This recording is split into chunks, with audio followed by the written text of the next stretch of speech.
तो hair loss के treatment में फिनास्ट्राइड का बहुत ही ज़्यादा इम्पॉर्टेंट रोल है। लेकिन बहुत सारे लोग वरी करते हैं कि फिनास्ट्राइड उनको नहीं यूज़ करना और क्या तरीके हैं कि फिनास्ट्राइड अवॉइड हो सके। इनफैक्ट हेयर ट्रांसप्लांट के बाद भी फिनास्ट्राइड बहुत कॉमनली प्रेस्क्राइब्ड मेडिकेशन है और इस डर से भी बहुत बार लोग हेयर ट्रांसप्लांट नहीं कराते कि बाद में हमें फिनास्ट्राइड लेना पड़ेगा।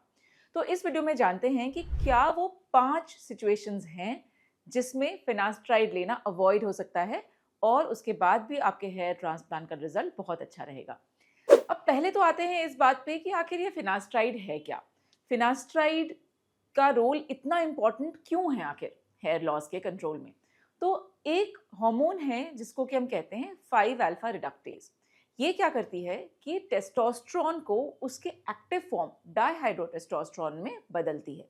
और ये जो डाइहाइड्रोटेस्टोस्टेरोन है, DHT, ये हेयर लॉस कराता है। जिनके स्कैल्प में इसके जो हेयर फॉलिकल्स हैं, उसके जो रिसेप्टर्स होते हैं वो DHT को बाइंड करते हैं और उसके कारण जो हेयर है उसका मिनिएचराइजेशन होता है। मतलब जो स्ट्रॉन्ग हेयर है वो धीरे धीरे धीरे करके वीक होके ऐसे रोए जैसे बाल हो जाते हैं। तो ये है 5 अल्फा रिडक्टेज का काम और DHT का काम। तो ये जो फिनास्ट्राइड है ये बेसिकली इसको ब्लॉक कर देता है और टेस्टोस्टेरोन को DHT में कन्वर्ट ही होने नहीं देता। 1960 के करीब एक स्टडी हुई थी जिसमें कैरिबियन में कुछ मेल्स ऐसे थे जिनमें ये एब्सेंट था और उनका जो टेस्टोस्टेरोन है वो DHT में बदलता ही नहीं था, जिसके कारण कभी उनको बॉल्डनेस होती ही नहीं थी। तो इससे हमने डिस्कवर किया इसका इम्पोर्टेंट रोल और ये अब हम फिनास्ट्राइड के रूप में प्रेस्क्राइब करते हैं। तो अब तो हमने जान लिया कि भाई फिनास्ट्राइड है क्या और क्यों रोल है इसका, क्योंकि ये मिनिएचराइजेशन को प्रिवेंट करता है। तो DHT नहीं होने के कारण जो हेयर है वो स्ट्रांग बने रहते हैं और ये धीरे धीरे करके वीक नहीं होते। तो पहली सिचुएशन ऐसी है जिसमें आप फिनास्ट्राइड अवॉइड कर सकते हैं अपने हेयर ट्रांसप्लांट के बाद। वो ये है अगर आपका प्रोग्रेशन ऑफ हेयर लॉस बहुत स्लो है। तो हो सकता है कि आपके स्कैल्प में DHT के रिसेप्टर्स बहुत ज़्यादा नहीं हैं और इन जनरल आप फिनास्ट्राइड के बिना भी बहुत अच्छा रिजल्ट पा सकते हैं हेयर ट्रांसप्लांट का। तो एक तो हो गई कि प्रोग्रेशन अगर स्लो है तो फिनास्ट्राइड अवॉइड हो सकता है। सेकेंड सिचुएशन वो है अगर आप 35 ईयर्स एंड यंगर हैं और आपके जेनेटिक हेयर लॉस है लेकिन डिग्री ऑफ हेयर लॉस बहुत ज़्यादा नहीं है और डोनर एरिया बहुत अच्छा है।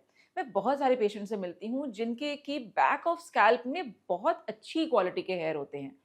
तो उनके लिए हेयर ट्रांसप्लांट का डिसीजन लेना बहुत ही आसान होता है कि क्योंकि ये जो अच्छी क्वालिटी के हेयर हैं स्कैल्प के पीछे, वो बहुत अच्छे से ग्रो करते हैं जब हम इनको ट्रांसप्लांट करते हैं तो। और डेंसिटी वाकई में नेचुरल डेंसिटी और कभी कभी तो उससे भी अच्छी आती है। तो डेफिनेटली अगर आपकी एज 35 से कम है, अगर हेयर लॉस का प्रोग्रेशन स्लो है और डोनर एरिया बहुत अच्छा है तो फिनास्ट्राइड लेने की कोई ज़रूरत नहीं है। हेयर ट्रांसप्लांट का रिजल्ट आपको वैसे भी बहुत ही अच्छा मिलेगा। अब थर्ड पॉइंट पे आते हैं, वो है वैसे सिचुएशंस जब हम ट्रैक्शन एलोपेसिया फेस कर रहे हैं। अब ट्रैक्शन एलोपेसिया क्या है? कुछ ऐसे लोग जो कि बहुत टाइट पोनीटेल्स बनाते हैं या फिर जो टर्बन पहनते हैं, फॉर एग्जांपल 6, जब हेयर लाइन पे ट्रैक्शन आता है या खिंचाव आता है उसके कारण जो हेयर लाइन है वो रिसीड कर रही है। तो इसमें DHT का कोई रोल नहीं है और डायरेक्ट रोल है ये जो खिंचाव पड़ रहा है उसका। तो अगर ऐसे लोग हेयर ट्रांसप्लांट कराते हैं तो क्योंकि कॉज नहीं है DHT, तो डेफिनेटली इसका सोल्यूशन भी फिनास्ट्राइड नहीं है और हेयर ट्रांसप्लांट का रिजल्ट इन केसेस में भी बहुत अच्छा मिलता है। लेकिन हाँ, आप हेयर ट्रांसप्लांट के बाद ज़रूर कुछ ऐसे उपाय करें जिससे कि ये जो खिंचाव है वो कम हो सके। तो अपनी हेयर स्टाइल को बदलना होगा या बहुत टाइट टर्बन्स नहीं बांधने होंगे। अब हम आते हैं फोर्थ पॉइंट पे, जो कि प्री मेनोपॉजल वुमेन, मतलब ऐसे वुमेन जिनके की पीरियड्स अभी खत्म नहीं हुए हैं होना। तो ऐसे लोग अगर फेस कर रहे हैं हेयर लॉस, और बहुत बार क्या होता है कि उनको लगता है कि ये जो हेयर लाइन है वो धीरे धीरे पीछे जा रही है या उनका फोरहेड बहुत हाई है। तो ऐसा भी हो सकता है कि आपका जो जेनेटिक मेकअप है उसमें ही हाई फोरहेड हो और ये बॉल्डनेस के कारण से नहीं है। तो अगर आप हेयर ट्रांसप्लांट कराते हैं तो डेफिनेटली फिनास्ट्राइड का बहुत ही लिमिटेड रोल होगा और हेयर ट्रांसप्लांट के रिजल्ट आपको बिना फिनास्ट्राइड के भी बहुत अच्छे मिलेंगे। तो प्री मेनोपॉजल में ये इसका रोल जो है बहुत कम है फिनास्ट्राइड का। तो ये भी एक सिचुएशन है जिसमें आप फिनास्ट्राइड बिल्कुल अवॉइड कर सकते हैं।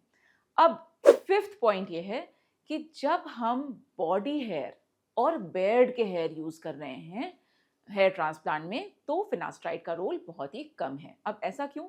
डीएचटी जो है ये बहुत ही एक यूनिक चीज है। स्कैल्प के हेयर को लॉस कराती है, लेकिन बाकी जो बॉडी हेयर हैं वो ग्रो करते हैं। तो जब हम बेयर्ड के हेयर और बॉडी हेयर प्राइमरली यूज कर रहे हैं हेयर ट्रांसप्लांट में, तो भी फिनास्ट्राइड का बहुत ही लिमिटेड रोल है। हाँ, अगर आप मिक्स्ड हेयर ट्रांसप्लांट करा रहे हैं कि कुछ स्कैल्प के हेयर यूज किए, कुछ बेयर्ड के किए और कुछ बॉडी के किए, तो कुछ रोल हो सकता है। बट इन जनरल आप ये समझें कि अगर बेयर्ड और बॉडी हेयर यूज हुआ है तो फिनास्ट्राइड का कोई भी रोल नहीं है। तो ये थे 5 ऐसे सिचुएशंस जिसमें आपको फिनास्ट्राइड लेने की कोई ज़रूरत नहीं है अपने हेयर ट्रांसप्लांट के रिजल्ट को बेटर करने के लिए। लेकिन मैं साथ साथ ये भी बताना चाहूँगी कि most of the androgenic alopecia जो हो रहा है वो इसी के कारण हो रहा है। इसलिए फिनास्ट्राइड बहुत ही अच्छा ड्रग है। और बहुत बार क्या होता है कि जो यंग लोग हैं वो काफ़ी एडवांस बॉल्डनेस फेस करते हैं और वो इस कंफ्यूजन में रहते हैं कि ये ड्रग लेना चाहिए या नहीं लेना चाहिए।